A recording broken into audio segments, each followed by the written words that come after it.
Medical కళాశాల ప్రైవేటీకరణని నిరసిస్తూ ర్యాలీలు నిర్వహించడం జరిగింది.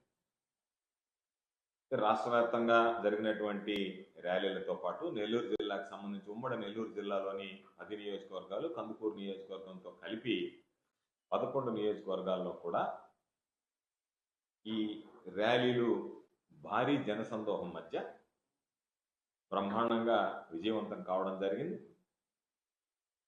ప్రజలు, వైఎస్ఆర్ కాంగ్రెస్ పార్టీ నాయకులు, కార్యకర్తలు, విద్యార్థుల తల్లిదండ్రులు, ప్రజా సంఘాలకు సంబంధించినటువంటి నాయకులు, మేధావులు, విద్యావంతులు అందరూ కూడా ఈ కార్యక్రమంలో పాల్గొని మెడికల్ కళాశాలల ప్రైవేటీకరణకి నిరసనగా మద్దతునివ్వడం జరిగింది.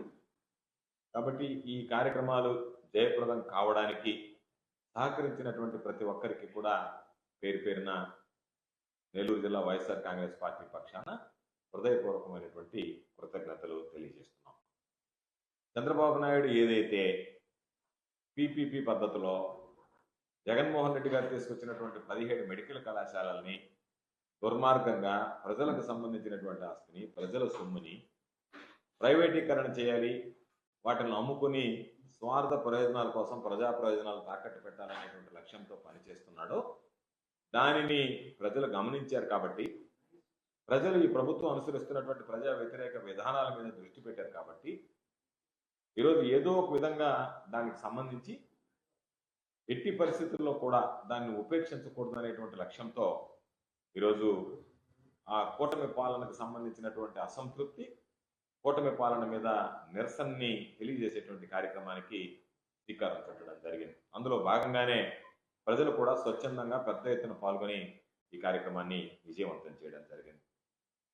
అంటే ఒక కార్యక్రమాన్ని నిర్వహించేటప్పుడు పోలీసుల ఆంక్షలు, పోలీసులకు సంబంధించినటువంటి వేధింపులు, అణచివేత ధోరణి ఇవన్నీ కూడా ఎవరు కూడా జీర్ణించుకోలేనటువంటి పరిస్థితి. అంటే చంద్రబాబు నాయుడు కూటమి పరిపాలన ఏ విధంగా ఉందంటే ప్రజాస్వామ్య పద్ధతిలో కూడా మీరు వెళ్ళి మీ నిరసన తెలియజెప్పడానికి లేదు, మీరు నిరసన తెలియజేస్తే మేము ఊరుకోము, నిరసన చెప్పేటువంటి హక్కు ప్రతిపక్షాలకు లేదు, కాబట్టి మేము ఏమి చేసినా మీరు అణిగమణిగి ఉండాల్సిందే తప్ప మమ్మల్ని మీరు ప్రశ్నించజాలరు అన్నట్టుగా ఈరోజు ప్రవర్తించడం దుర్మార్గం అనేటువంటి విషయం. ఈరోజు ఇది చంద్రబాబు నాయుడికి గతంలో అనేక సందర్భాలు చెప్పాం, మరలా చెప్తున్నాం, చెంపపెట్టు లాంటిది. మీరు అనేక రకాలైనటువంటి ఆంక్షలు విధించినా, మీరు బ్యారికేడ్లు కట్టి జనాన్ని నిలువరించినా, ఆపినా, కేసులు పెడతామని చెప్పి బెదిరించినా, పోలీసుల ద్వారా బెదిరింపులకు గురి చేసినా జనం ఎక్కడా కూడా మీ బెదిరింపులకి భయపడకుండా, మీ బ్లాక్మెయిలింగ్కి తలవకుండా ఈరోజు నేరుగా వచ్చి స్వచ్ఛందంగా పాల్గొని ఈ కార్యక్రమాలన్నిటినీ కూడా జయప్రదం చేయడం జరిగింది. ఈరోజు ఒకసారి చూస్తే అంబటి రాంబాబు మీద ఒక సిఐ వెళ్ళి దౌర్జన్యం చేయడం, బూతులు మాట్లాడడం, అంటే ఏదో ఒక విధంగా రెచ్చగొట్టి కవింపు చర్యలకు దిగి ఈరోజు కేసు నమోదు చేయడం. ఎన్నడైనా ఒక మాజీ ముఖ్యమంత్రిగా, మాజీ మంత్రిగా పనిచేసినటువంటి వ్యక్తిని ఒక సిఐ స్థాయి అధికారి ఎంత దుర్భాషలాడాడో, ఎంత హీనంగా మాట్లాడుతున్నాడో, ఏ విధంగా ఉచ్చరిస్తున్నాడు అనేటువంటిది నిన్న సామాజిక మాధ్యమాల్లో చూసాం, వీడియోలు చూస్తే అనిపించింది. ఇంత దిగజారుడు వ్యవస్థ అనేటువంటిది కూటమి ప్రభుత్వంలో చూస్తున్నాం తప్ప గతంలో ఎప్పుడు కూడా ఇంత దిగజారినటువంటి వ్యవస్థను ఎన్నడూ కూడా చూసినటువంటి సందర్భాలు లేవు. అంత దిగజారిపోయినటువంటి వ్యవస్థ. ఎక్కడికక్కడ అరెస్టులు, ఎక్కడికక్కడ నోటీసులు. కేతిరెడ్డి పెద్దారెడ్డి గారిని ఇంట్లో ఉంచి బయటకు వెళ్తే లా అండ్ ఆర్డర్ ప్రాబ్లం వస్తుంది. ఈరోజు కొంతమంది జీర్ణించుకోలేక పోటాపోటీగా కార్యక్రమాలు పెట్టి తెలుగుదేశం వాళ్ళు మేము కార్యక్రమం పెట్టాం కాబట్టి వైఎస్ఆర్ కాంగ్రెస్ పార్టీ వాళ్ళ కార్యక్రమం నిర్వహించడానికి లేదు, వైఎస్ఆర్ కాంగ్రెస్ పార్టీ వాళ్ళు పాల్గొనడానికి లేదు, వైఎస్ఆర్ కాంగ్రెస్ పార్టీ వాళ్ళు కార్యక్రమం చేయడానికి లేదు. అంటే ఈ నిరసనల్ని ప్రజలకు సంబంధించినటువంటి పాల్గొంటున్నారు, పెద్ద ఎత్తున జయప్రదం అవుతున్నాయి, వీటిని ఏ విధంగా అణగదొక్కాలనేటువంటి దుర్మార్గమైనటువంటి ఆలోచనతో నిన్న ప్రవర్తించారు. ఈరోజు చూస్తున్నాం ప్రభుత్వంలో దళితుల మీద ఏ విధంగా కక్ష సాధింపులు, ఏ విధంగా ఈరోజు వాళ్ళకి సంబంధించి నెల్లూరు జిల్లాలో అయితే సర్వేపల్లి నియోజకవర్గంలో దక్కిరవారిపాలెంలో నెట్ట నిలువన ఒక దళితుడు ఒక పూట తిని ఒక పూట పస్తులుండి కట్టుకున్నటువంటి ఇంటిని దారుణంగా కూల్చివేశారు. కూల్చివేసే అధికారం పంచాయతీకి లేకపోయినా పంచాయతీ సెక్రటరీకి గ్రామకంఠం భూములు ఎవరైతే అనుభవిస్తున్నారో వాళ్ళు చేసుకోవచ్చు అని చెప్పి ప్రభుత్వం ఉత్తర్వులు ఉన్నాయి, కోర్టు తీర్పులు ఉన్నాయి, రిజిస్ట్రేషన్లు జరుగుతున్నాయి. అయినా సరే ఆ ప్రభుత్వ భూమికి సంబంధించి మీరు ఉండడానికి లేదు, దీంట్లో మీరు కట్టడానికి లేదని దాదాపుగా ఒక పూట తిని ఒక పూట పస్తులుండి 10 లక్షల రూపాయలతో కట్టుకున్నటువంటి ఆ ఇంటి నిర్మాణాన్ని కూల్చివేయడానికి మనసు ఎలా ఒప్పిందో, పోలీసులు ఎలా సహకరించారో తెలియదు కానీ వందలాది మంది పోలీసులు తరలించి ఒక పేద దళితుడి యొక్క ఇంటిని కూలగొట్టడానికి వివిధ ప్రయత్నం చేయడం జరిగింది. అదేవిధంగా ఎవడన్నా ప్రశ్నిస్తే గిరిజనులకు సంబంధించినటువంటి వాళ్ళ గొంతులు కోసేస్తున్నారు. అంటే చంపడానికి ఎంత దారుణంగా తెగిస్తున్నారంటే ఇళ్ల మీదకి వెళ్ళి ఇళ్లలో ఉన్నటువంటి వాళ్ళని భార్యాభర్తలను పట్టుకుని వాళ్ళు గిరిజనులు గొంతులు కోసేటువంటి పరిస్థితిని చూసాం. ఎంత అరాచకమైనటువంటి పాలన, ఎంత అవినీతిమయమైపోయింది అంటే ఈ ప్రభుత్వానికి ఉన్నది రెండే, మరలా మనం వస్తామో లేదో ఇది చివరి అవకాశం అనుకుంటున్నారు శాసనసభ్యులు. అందుకని వాళ్ళు 2 కార్యక్రమాలను ఎంపిక చేసుకున్నారు. ఎవరైతే గతంలో వాళ్ళకి చేయలేదో, గతంలో ఎవరి మీద అయితే వాళ్ళ కోపం ఉందో వాళ్ళందరి మీద అరాచకంగా, వాళ్ళని అన్యాయంగా, వాళ్ళకి సంబంధించినటువంటి వాళ్ళని అణగదొక్కాలా, ఇబ్బందులు పెట్టాలా, ఆర్థికంగా ఇబ్బందులు పెట్టాలా, శారీరకంగా వాళ్ళని హింసించాలా, కొట్టాలా, దాడులు చేయాలా అనేటువంటిది. రెండోది ఇంకా మళ్ళీ మనకు దోచుకునే అవకాశం ఉంటుందో లేదా కాబట్టి దొరికిన కాడికి దోచుకుందాం అనేటువంటి ఆలోచన. ఎందుకు ఈ మాట చెప్తున్నాము అనంటే ఈరోజు భూములు చూస్తే ప్రభుత్వ భూములు, ప్రైవేటు భూములు, దేవాలయ భూములు. ఈరోజు కాకుటూరు దగ్గర ఉన్నటువంటి శివాలయం భూమి దోపిడీకి గురైంది. ఎప్పుడైనా ఈ జిల్లాలో ఎక్కడైనా ప్రభుత్వ ఆస్తులకు సంబంధించి, ప్రైవేట్ ఆస్తులకు సంబంధించి పొదలకూరు మండలంలో ప్రైవేట్ వ్యక్తులకు సంబంధించినటువంటి తోటలో టేకు చెట్లు నరికేశారు. ఉదయగిరి నియోజకవర్గంలో అగ్రిగోల్డ్ భూములకు సంబంధించి యూకలిప్టస్ చెట్లుంటే వాటిని నరికి అమ్ముకున్నారు. ఇదే విధంగా పామాయిల్కి సంబంధించి పంటపాలెం దగ్గర ఉంటే ముత్తుకూరు దగ్గర అక్కడ స్థానికంగా ఉన్నటువంటి వాళ్ళకి నష్టం కలగకుండా వ్యాపారస్తుల సౌలభ్యం కోసం యూనియన్ ఏర్పాటు చేసుకుంటే ఆ యూనియన్ ద్వారా ఈరోజు డబ్బులు వసూళ్ళకు మళ్ళీ యూనియన్ అనేటువంటి ఉండేవి ఉన్నటువంటి అడ్మినిస్ట్రేషన్ స్ట్రీమ్ లైన్ చేయడానికి తప్ప డబ్బులు వసూలు చేసుకోవడానికి కాదు. దాన్ని గతంలో వైఎస్ఆర్ కాంగ్రెస్ పార్టీ పనిచేస్తే అప్పుడు మాట్లాడలే.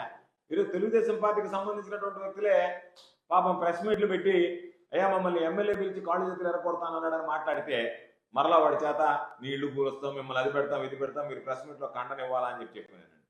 అదేవిధంగా ఈరోజు బూడిద ట్యాంకర్లు 300 రూపాయలు దారి దోపిడీ లాగా రాములు ఇంతకుముందు అనేవాళ్ళం జాగ్రత్తగా ఉండాలి, దారిలో పోతే దారులు కొడతారు. ఈరోజు పాపం ఏదైనా వ్యాపారవేత్తలు రావాలంటే సర్వేపల్లి నియోజకవర్గానికి జాగ్రత్తగా ఉండేట దారులు కొడతారు అన్నట్టుగా ట్యాంకర్ పోతే 300 రూపాయలు ఇవ్వాలని చెప్పి బూడిద బంకర్ల దగ్గర 300 రూపాయలు వసూలు చేయడం, పనులు రాకపోతే జనకో లాంటి వాటి మీద దాడులు చేయడం. అంటే ఎక్కడన్నా ఈరోజు మీరు ఏదో ఒక మాట అన్నాడు అని అన్నదానికి రాంబాబు మీద చేసేటువంటి వాళ్ళు ఇంత దారుణాలు, ఇంత ఘోరాలు, ఇంత నేరాలు, ఇంత అవినీతికి పాల్పడుతుంటే మీ దగ్గర తీసుకొస్తే పోలీసులు మొక్కుబడిగా కేసులు పెట్టడము, పోలీసులు నీరు కార్చడం కేసులు, వాటిని పట్టించుకోకుండా పోవడం తప్ప ఎక్కడన్నా ఏదైనా సరే వీటి గురించి ఇతిమితంగా పట్టించుకుని చర్యలు తీసుకున్నటువంటి నేపథ్యం ఉందా?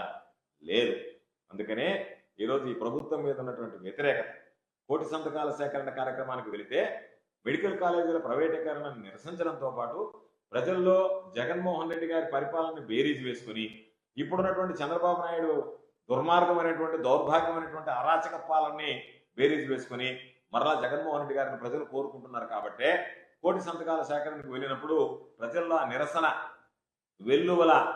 వెల్లుబుకుతుంది. కాబట్టే ఈరోజు ప్రజలందరూ స్వచ్ఛందంగా వచ్చి ఆ మెడికల్ సంతకాల సేకరణ, మెడికల్ కాలేజీల ప్రైవేటీకరణలో పాల్గొనడం. దాని అర్థం ఏంటంటే ఈ ప్రభుత్వాన్ని మేము వ్యతిరేకిస్తున్నాం, ఈ ప్రభుత్వ విధానాలను మేము వ్యతిరేకిస్తున్నాం, ఈ ప్రభుత్వంతో ఇప్పటికే 1.5 సంవత్సరంలో విసిగి వేసారిపోయాం.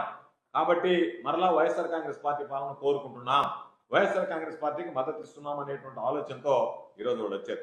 తెలుగుదేశం పార్టీ ఉన్నప్పుడు, జగన్మోహన్ రెడ్డి గారు ముఖ్యమంత్రిగా ఉన్నప్పుడు తెలుగుదేశం పార్టీకి సంబంధించినటువంటి వాళ్ళు 4 సంవత్సరాలు ఇళ్లలో నుంచి కూడా బయటకు రావడానికి భయపడ్డారు నాయకులు, కార్యకర్తలు. ఎక్కడా కనిపించలేదు.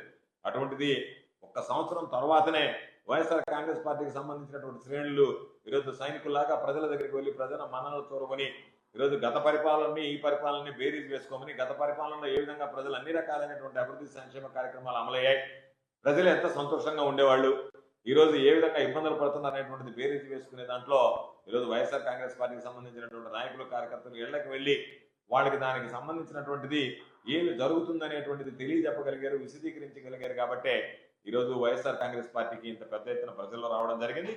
కాబట్టి ఇప్పటికే కోటి సంతకాల సేకరణ కార్యక్రమం దాదాపుగా నెల్లూరు జిల్లాలో పూర్తయింది.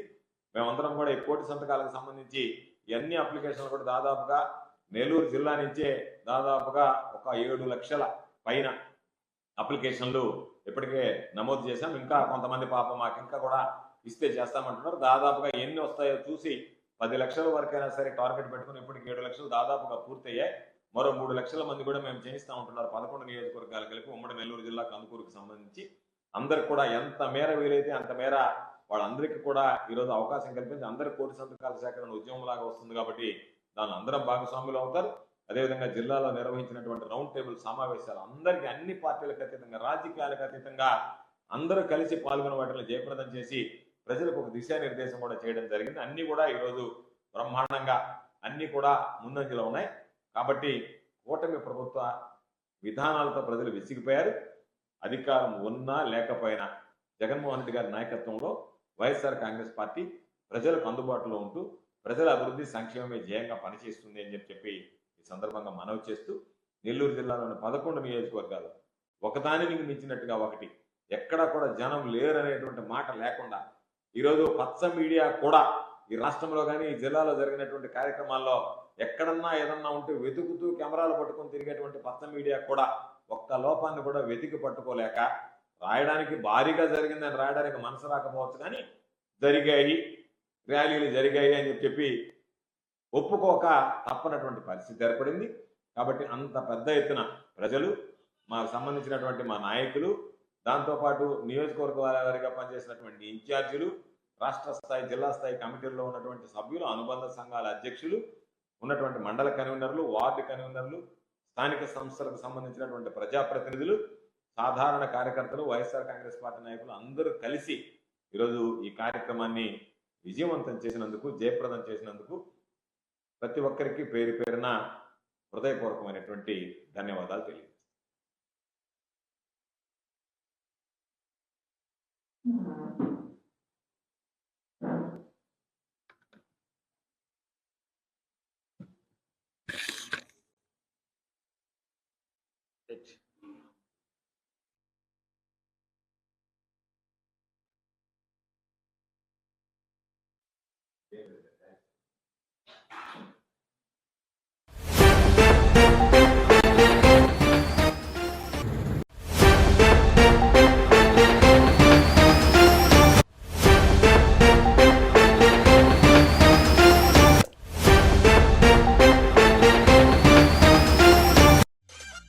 మేము చేసే వీడియోస్ మీకు నచ్చినట్లయితే లైక్ చేయండి. అలాగే మరిన్ని ఇంట్రెస్టింగ్ అప్డేట్స్ కోసం మా STV తెలుగు ఛానల్ ని సబ్స్క్రైబ్ చేసుకోండి.